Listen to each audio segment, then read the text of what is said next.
Oh, I love Zucci Main's voice with this music as the backdrop. Was this the music from when Anakin went to that weird bubble opera in Revenge of the Sith? I have no idea. 8th inning, Keaton Wynn gets replaced by, what's his name? Ryan Walker. Yeah, okay. The Ryan Walker situation. Now, to give you an idea of what happened, so they're up 1-0. All right, the Giants are. And in the top of the 8th, Haas, this backup catcher, strikes out on a foul tip. Ramos doubles down the line. You're feeling good. You're like, all right, let's get an extra insurance run. Got the beef coming up. All right, here comes Devers. No. Strikes out swinging. Oh. Predictable. Casey Schmidt strikes out swinging. Now, Casey, I'm not so mad at, but Devers is like, oh my God. Earlier in the game, how they got a run, he got jammed on a ball that I thought should have been, shoulda, coulda, woulda been caught by the third baseman if he's a couple steps in, toward the line because they're shading him to pull. And it was like a jam cue shot that he gets a double out of. It's one of the softest hit balls you'll ever get a double on ever. But that's the situation right there. Leadoff double. Ramos, if they're going to pitch to Devers, he's got to put the ball in play. Mm-hmm. He's got to put the ball in play. And, of course, he strikes out. So here we go to the bottom of the 8th. On another high fastball, too. And really quick, Joe, before you move on, it's just the high strikeout. And this is where I start to get frustrated with Devers. We talk about what frustrates us with Adamas. It's that high uppercut swing on every 0-2 pitch. It's the bad defense there. With Devers, it's just the constant wearing of a path between the dugout and home plate from when he walks to the plate, strikes out, and then he does that kind of stare off towards center field as he walks back. He turns to the umpires is that a strike? It's yeah, it was right down the pipe. Yeah, they're all strikes. strikes. Chewing gosh knows what's in his mouth, and he's like, it's just, I can't watch it anymore. He's looking at the bat because it looks like a fluke because he thinks it has holes in it. It's no, the holes are in your retina, so you can't see. Balls are right down the pipe. It's not the bat's fault. Yeah. Anyway, yeah, it's pitching change. Yeah. Ryan Walker replaces Keaton Wynn. Caminero walks. It's a good at-bat, all right? They get a single on a ground ball to center field. First and second, no outs. What does Tampa Bay do? They sack bunt. Oh, not just one sack bunt. They did 2 of them in a row. And they're 4 and 5 hitters. No one does that these days. And yet the Rays do that because that's what the Rays do. They find new, fun, exciting ways to win baseball games. And I actually thought Devers made a really nice play on that. Yeah. It was a way better execution. Mm-hmm. And it's small ball to the fullest. Yep. Hey, first and second, no outs. We're going to bunt them over. Now we have second and third, and we're going to do a suicide squeeze, or what looked like, I couldn't see the zoom out version, but some version of a squeeze. I thought it was excellent. And It was old school, really good baseball to just tie the game and get us going. How many times have we seen the Giants in a second, third situation with 1 out, basically be scared to death of asking one of their top dogs to do something productive? Hey, can you just chop one over to second? No, we got to strike out. And that's the difference between the Tampa Bay Rays and why that team wins somewhere between 79 and 89 games every single year, and the San Francisco Giants, which feels like they're destined to lose 90 this year. 9th inning. Joe, right now they're on pace to lose 100. Well, we'll see. Hopefully they can keep it to 90, right? Hopefully. But yeah, right now they have a .382 winning percentage, which is smack dab at 62 and 100. That's where we're at right now. Yeah, I don't even know what to say. What you say is just they look as bad as the record. There's not even an element of bad luck. Ramos has had some hard hit balls. You're that should have found a spot to land and gone for a hit. He's been much better since they sat him for 2 days. No, Ramos is over the last 12 games. He's hitting .295, but the problem is, Joe, again, it's still just your big money guys, the guys who you have $68 million committed to this year. Adamas, Devers, and Chapman. Chapman's hitting .122 over the last 12 games. Devers hitting .190 over the last 12 games, and that's with a hit in his last 4 games. Rafi Devers is. And then Willie Adamas, he's not even on the interstate, Joe. He's hitting .091 over the last 12 games. And again, one of those hits was a ball that he got jam-shotted. Yeah. And it's just, honestly, it feels like, Joe, a lot of the hits he's getting, they're not even productive hits. He got a double yesterday, came in the 7th inning, nothing came of it. It's just, the few hits he's getting, they're not taking advantage of because they just don't have a consistent lineup that can string together multiple hits in a row. And that's why it's the Ryan Walker blown save yesterday in the 8th inning. That was frustrating, but there's another part of me that's just this team can't plate more than 1 run in a game. Apparently not. Apparently 1 run is too much. Is that's all you can ask for. If a team that's playing the Giants gets a second run, that's ball game. Because that means the Giants have to not only score 2 runs, but then they have to some way find a way to score that third run on top of that. And I say it like that because that's how much of a grind it feels like. How about Ryan Walker not walk the leadoff batter again? Another inning where he walks the leadoff batter. Honestly, Joe, you brought up the high lever. I think you and I both did a dive on Ryan Walker. He's one of the worst pitchers in baseball when the stakes are on the line. It's that simple. Since the start of last year. There's no other way around it. Since the start of last year, Joe, in the 7th inning or later on the road, he has a 6.97 ERA. In the 7th inning or later on the road. At home, we say all these Giants fans don't trust him anymore. Well, he actually pitches a lot better in front of the Giants fans who don't trust him. He's got a 2.08 ERA in the 7th inning or later at home. So you think that's pretty good, right? Well, unfortunately, in the 9th inning, skipping ahead here, in high leverage situations, home or on the road, it's not very good. High leverage situations on the road, Joe, since the start of 2025, he has appeared in 20 games, faced 68 batters in a high leverage situation on the road. An 11.37 ERA in those situations. A 3.75 batting average against in those situations. The highest batting average in like a millennium. Yeah. You would be like a dead-on Hall of Famer with that kind of batting average. At home... 375. It might be the highest career batting average ever. Yeah. That's since the start of 2025 in high leverage situations on the road. High leverage situations at home, where Ryan Walker pitches a lot better. He's appeared in 19 games, faced 43 batters in high leverage situations at home. A 5.59 ERA in those situations, a 2.89 batting average against. So it's not just the inning that he's pitching in, Joe. It's not just the location that he's pitching in. It's the situation that he's pitching in. And when the Giants are doing a bullpen that is not very role specific, it's more matchup specific, it's more situation specific. Ryan Walker is a guy coming into the season they've tabbed as like, you're the high leverage guy. And he's not handling it. And I'll be honest with you, I thought he turned a corner with those 2 saves against the Dodgers. I thought those were 2 situations there, getting through those situations, getting those saves against that lineup where it's like, you know what? You can build on that. You can build off of that. You've always been high on Ryan Walker, though. I've always liked the stuff from him. But how? Like, what stuff? No, he dances around the plate and walks too many guys. No great reliever leads off innings with 5-pitch walks. No. I think there's a confidence issue there. Maybe he doesn't trust the stuff. I mean, you remember when he first came up, he was electric when he first came up. I mean, he was their best reliever in 2024, and I saw it with the stuff, but it's just, I think, it's one thing to have the stuff. You got to go out there and be able to trust it and use it consistently, especially in high-leverage situations.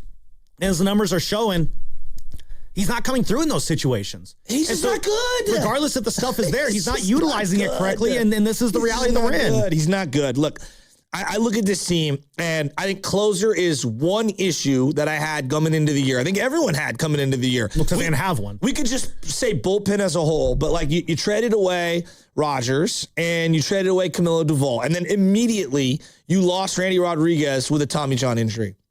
What was, if you were just shaping out all of their arms, closer and starting pitching, closer and starting pitching, closer and starting pitching, right? So I know everyone looks at who to blame this morning. Okay, there's the players, meaning, and we'll get to some of them. We've been blaming Willie and Devers. There's the front office, as in Buster, and then there's the ownership.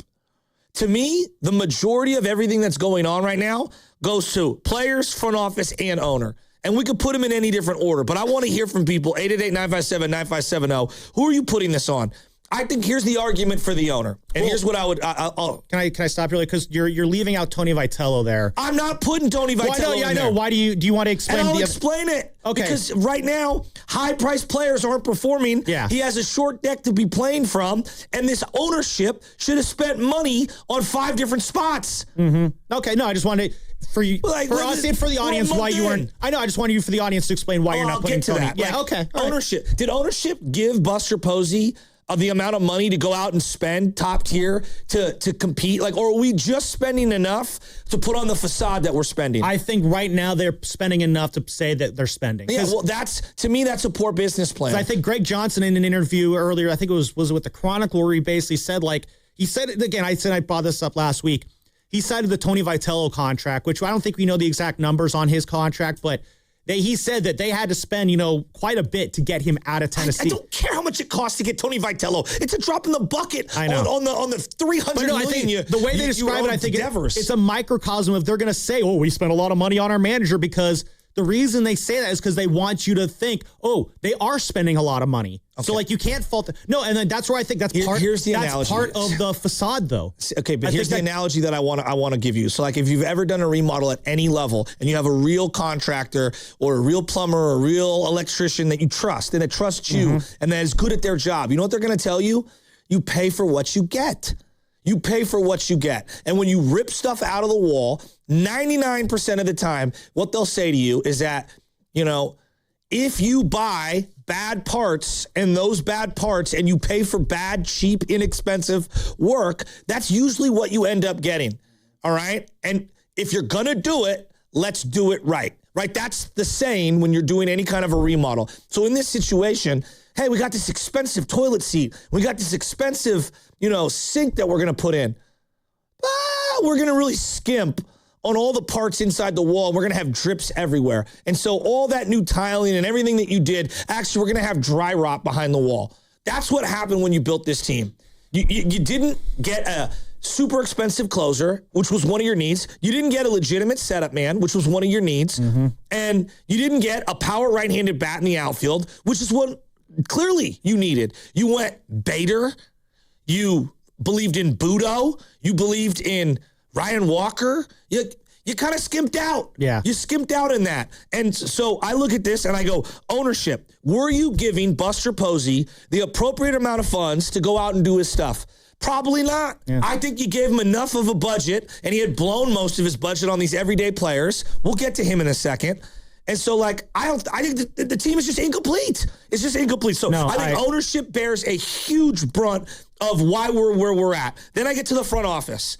And say, we'll get to the read. We'll get to that. just stay with me here. Front office, Buster Posey, you chose these guys. And at every single point, we were all nodding our heads like some bobbleheads, go out and spend and get Matt Chapman. Go out and spend and go get Willie Adamas. Go out and spend Rafi Devers. Here are their top guys paid on this year's team. Rafi Devers, traded for. Willie Adamas, free agent. Matt Chapman, free agent. Robbie Ray, traded for prior regime. Jung-Woo Lee, prior regime, free agent. Logan Webb, amateur draft. Your own business. That means your own in-house. Homegrown. Hauser, free agency. Bader, free agency. Arise, free agency. Malley, free agency. All these guys were acquired by Buster, except for two. One was drafted from even 2 regimes ago. This is the team you built. And this is the budget you had. And if you knew you didn't have all the way budget, which pisses me off regarding ownership, the reality is you're supposed to be better at this than me and you, meaning the fans. And Devers has been a giant nothing burger. Adamas has been worse than that regarding the $182 million that you gave him. I mean, he's just probably overpaid for $100 million. And Chapman, though it made sense in real time, has been underwhelming. And now with the emergence of Casey Schmidt, you have a conundrum. We got to play Casey Schmidt, but you got all these guys you're committed to. And so front office bears the brunt of the blame. And then these high-priced players that you brought in, Devers, Willie, Chapman, they're just not carrying their weight. Thank God, Kevin, you've had the production from Casey Schmidt. Thank God you've had the production from Jung-Woo Lee and Arise. Those guys are salvaging things. Will we be like an 8-win team right now? If that. Right? Thank God. Yeah. And give Farhan a little credit here. Thank God the prior regime brought in Robbie Ray. Thank God the prior regime signed Logan Webb to a pretty freaking good deal, because he might be up at some point, depending on what kind of contract he did sign. Thank God they brought in. They found Landon Root. They drafted Landon Root and developed him. Yeah, it's been a boon, no question. So I think front office, both the prior one and the current one, bear a ton of blame. And I think the players bear a ton of blame. And I think ownership gets a ton of blame this morning. But I just want to know, if you had to pick one, who are you picking? Yeah. Which of the three? 888-957-9570 is the number you heard from Shasky right there. Who are you putting more of the blame on? Ownership, the front office, or the players? As you're listening to 95.7 The Game, KGMZ FM and HD1 San Francisco and Odyssey Sports Station, the home of the Golden State Warriors. Valkyries always live on the free Odyssey app. Come to you live from the Laughing Monk Studios. And here's why I'm not putting it on Vitello, okay? It's not on Vitello because Adamas is a big leaguer. Devers is a big leaguer. Chapman's a big leaguer. All right. Ramos has been here multiple years. Bader is a big leaguer. He's hurt. He hasn't been great. I think he's done a pretty good job with Drew Gilbert for the most part. The catching position is like the front office screwed them up with this catching position. They've believed in Pat Bailey way more than any of us. Yes. All right. As I agree. The pitching staff. Like, is this on Vitello or is this on the front office and ownership for not giving him the appropriate arms? We all agree. They're at least one legit starting pitching arm short. They're at least two bullpen arms short. Can we all agree? How's that on Vitello? He's picking amongst a bunch of guys that have no experience in the 8th and 9th inning. All right? I don't think that, Juan Encarnacion and, Will Brennan and whoever's off the bench, that is not on Vitello. You know what Vitello does get credit for? Sticking with Casey Schmidt and find a way to keep him in the lineup every day. Mm-hmm. Whatever they've done, which I think the prior regime gets a ton of credit, with Landon Roop, that's working. That is really, really, really working. Whatever they did with Ramos and sitting him down, he's been on fire lately. Yeah. Jung-Hoo Lee, is this the best stretch of Jung-Hoo Lee's career? Feels like it. So I'm not putting it on Vitello just yet. Right now, I think he's done some good things. I think there are some things he wants back. I put this on high-priced players. I put this on front office. I put this on ownership. No, I'm right there with you on Vitello there, Joe, because my thing I want to say about Vitello is just like, what were we expecting so much so in that he is a rookie manager, not just a rookie manager, but a rookie manager with no big league experience at all. He is as fresh face and green at this as you can possibly get. And I'm not trying to say that as a negative against him. It's just the reality of it. All managers have to start somewhere. All managers have their rookie seasons at some point. And Joe, this is why I said at the beginning of the year why I thought the playoffs are a big ask from this team. You do have a flawed roster, but you also have a manager who I think is going to be prone to just make mistakes that you don't usually see from more seasoned managers. Why? Because he's not a seasoned manager yet. And that's okay. You have to start at the bottom before you can get that seasoning as a longtime manager. He can't get 25 years of experience in 1 month. That's just not how baseball works. 25 years of big league experience. Exactly. He's not going to get that in 1 month. And I feel like the Giants had to know that going into this year. Yeah, they had to know be a learning curve. He had to know there was going to be growing pains from a rookie manager. And that's why I kind of don't blame Vitello, because in a sense, Joe, I feel like you're getting exactly what you expected from Tony Vitello. You've seen some good situations. You've seen some good decisions. He's managed, again, that last homestand we had, I thought he was great in terms of managing the bullpen. You've seen a lot of good, but you've also seen him at times there's little procedural errors that he makes during games. Not having a guy ready in the bullpen. The doubleheader was awful. The doubleheader management. There's just no other way around it. Yeah. He was awful. He went to the wrong guys at the wrong time. Stuck with people too long in both games. The wrong pitch sequencing. There's been times where he said things that maybe he doesn't need to say. Mm-hmm. What was that? Chris Rose called it Mark DeRosa syndrome when you maybe talk a little bit too much. Those are all things that are going to get worked out throughout the season. I'm not worried about that because I knew that this was something that was going to happen, and I'm prepared to kind of stomach those growing pains from Tony V if it means he's more comfortable at the end of the year. Like, Joe, we've talked about what's the Giants' goal this year. Obviously, you want to see them make the playoffs. But in all honesty, I think a more realistic goal based on what we're seeing right now is whatever happens this season happens. At the end of the year, I need to know that Tony Vitello is 100% comfortable managing a big league team. Right now, I don't think that's the case. I don't mean that as a negative against him. I mean that in that it's part of the natural progression I think you were going to see from a first-time manager out of college joining the big league level. Can he get through that adjustment period this year and feel good, comfortable and good managing this team at the end of the year? If we're in that situation, I don't know how we quantify that come August, September. I'm feeling a little bit better about how this season plays out, regardless of the record. Obviously, I want a better record, but I think there's a bigger picture and a bigger reality here. So what exactly are you saying about Vitello? You're just waiting the year out? I think kind of, yeah. Okay. I think that's kind of... I'm asking you if the start is on him. No. And I don't think it is. No, and I'm agreeing with you on that. Who do you think is the best manager right now? Look, let's just go Bochy. What do you think Bochy's record is right now with the exact same variables? I think it's kind of similar. I 100% agree. Maybe he wins one of those double headers in Philly. I don't know, but yeah. And I'll say this, Joe, again, you bring up the rookie manager thing. Tony Vitello, this was going into Friday's game, so before the Rays series, he's starting out 13-18.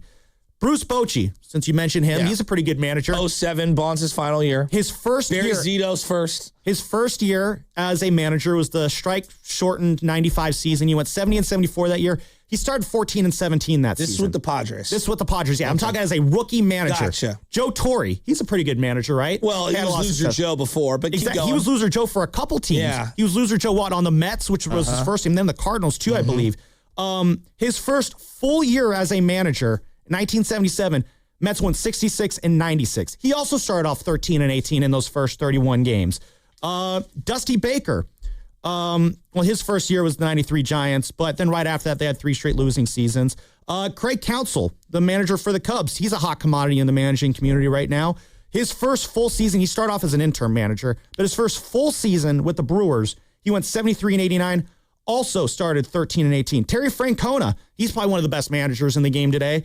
Started off 68 and 94 as a rookie manager with the Phillies, went 10 and 21 to start the season there. All those managers went on to have great managerial careers once they got through their rough stretches and their growing pains early on.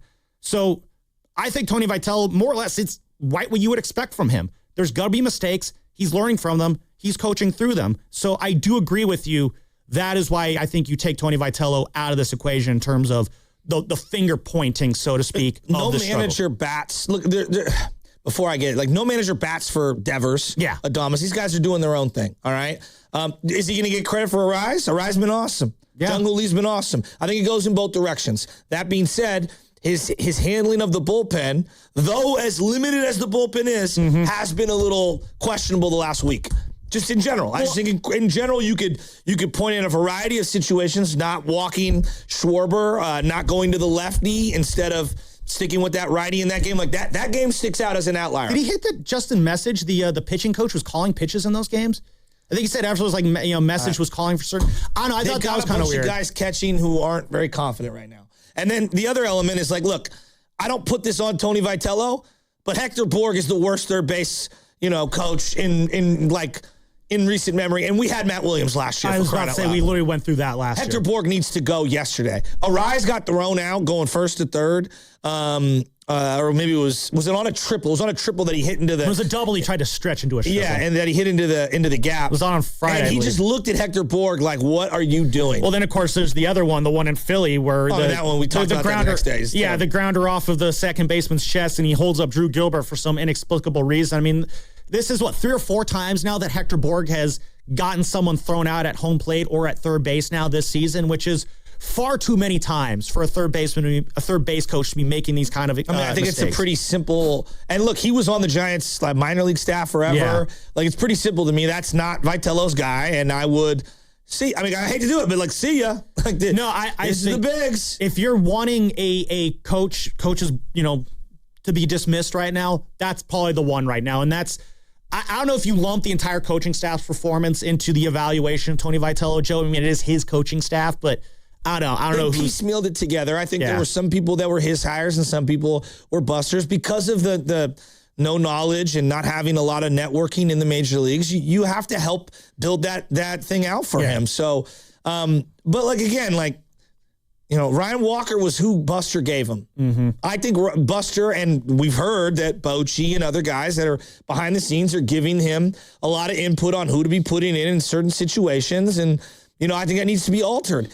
He's tried to flip around the lineup every single day. How many different lineups have they had? I feel like a different one. They had a consistent one for a minute, and then Devers and Adamas, it was going so poorly, you had to shake the lineup up. But I think on the last homestand, they had that lineup that started off with... who was it? They had, who was leading off? It was Willie leading off, then Arias, then Chapman, then Devers, then Schmidt. I kind of like that lineup. And they were going with a consistent thing. Jung Hoo was in the 6th spot there, and then your 7, 8, 9s were kind of whatever. I did like that lineup. The problem was Devers and Adamas went to such the tank hitting-wise that you couldn't really go with it.